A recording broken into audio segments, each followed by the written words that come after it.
And now, it's time for another Dice Tower review with Tom Vasel. Hey folks, I'm Tom Vasel, and today we're taking a look at Word Slam Family. Now, Word Slam is a great party game that's been out for a while. This is like a smaller family-sized version of the game. And you might say, hey, I've never heard of Word Slam. That's fine. You don't need to know anything about that game to play this one. So let's take a look.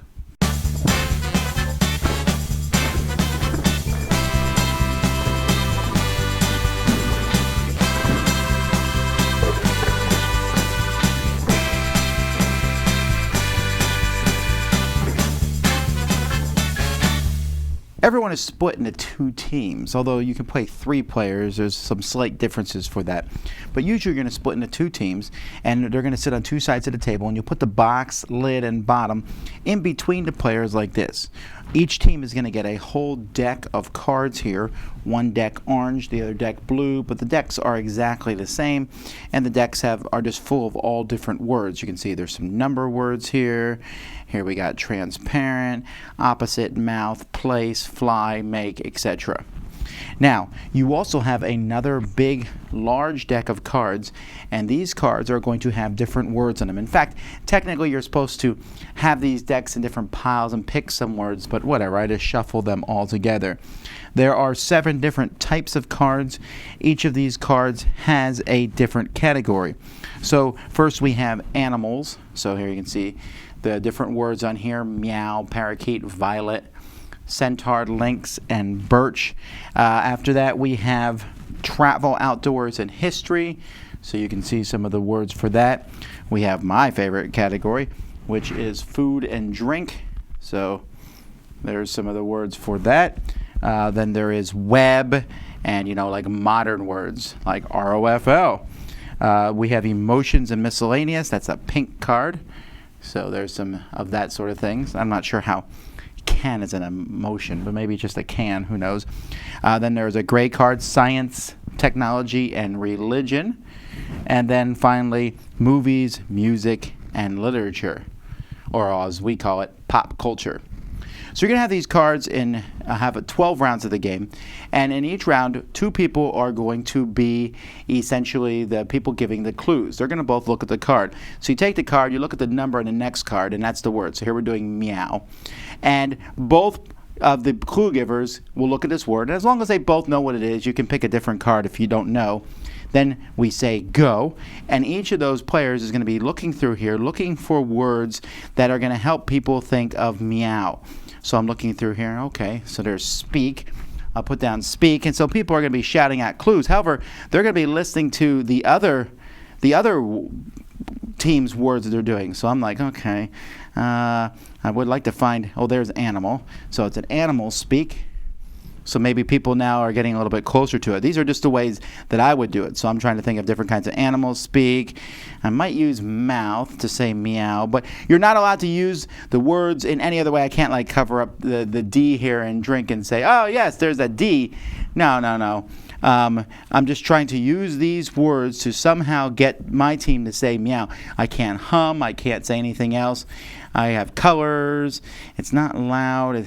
So I would eventually put these words out. Now, if neither team can get it, you can use timers. They tell you to put a phone in between the players for timer purposes. But you're trying to be the first team to guess the word right. That's the whole game. Then you go to the next card and do it again and again. The game itself is just basically using these cards to put them out in various ways. As you put these cards out, you can put them in different rows. You can point at a card to show that card is important. But for the most part, you can't give clues. You can't hum, whistle, make sounds, pantomime. It's just using the cards to get your team to guess the clue, combined with what they're hearing the other team guess, because they can't see their team's clues, but they can hear their guesses. The team that gets the most of these cards at the end of the game is the winner. It's amazing how much package that they fit into this game. I really like how the box back and the front, they look really good as a shield in front of everyone. They're nice, sturdy boxes. These cards are really well done. I like how some of them, strong and weak are on the same card, day and night, so they have some opposites. But there is a lot of cards here, and you'll be surprised. Some people actually like to place all the cards out in front of them and just pick the cards that they're going to use. Other people make you go through the deck. That's the way the rules are. There's a lot of words on these cards, too. This doesn't look like a huge deck, but if you think about it, this deck is literally 6 times the height. And you know the category, so that kind of is helpful. And just using the number on one to go to the next is pretty handy. Really, it's 3 decks of cards that's in this game, but there is a lot of game in those 3 decks of cards. So real quick, for those of you who already own Word Slam, do you need to own both? And the answer is no, you don't. Should you pick one to have? Yeah, I think you should. Which one? This one. I'm really surprised. Very rarely do I think a small version of a game would replace a larger version of it. It happens occasionally, and in this case, most definitely it has happened. This game, I haven't sat them down next to each other and compared the content in each one. So I'm not sure if there's as much content in here, but it feels like there's more. I mean, there is a ton of content in this box. The little word cards, there's definitely as many of those as there was in the base game, and there's definitely a ton of words that are on these. And of course, you could, pick words from other means too if these got boring, I guess. It's a really fun party game. What makes this fun is it's kind of like any other party game where you're trying to get people to guess something. And there's lots of games in this category. Some make you draw, some have you give clues, some you pantomime, And in this one, you're using word cards to do it.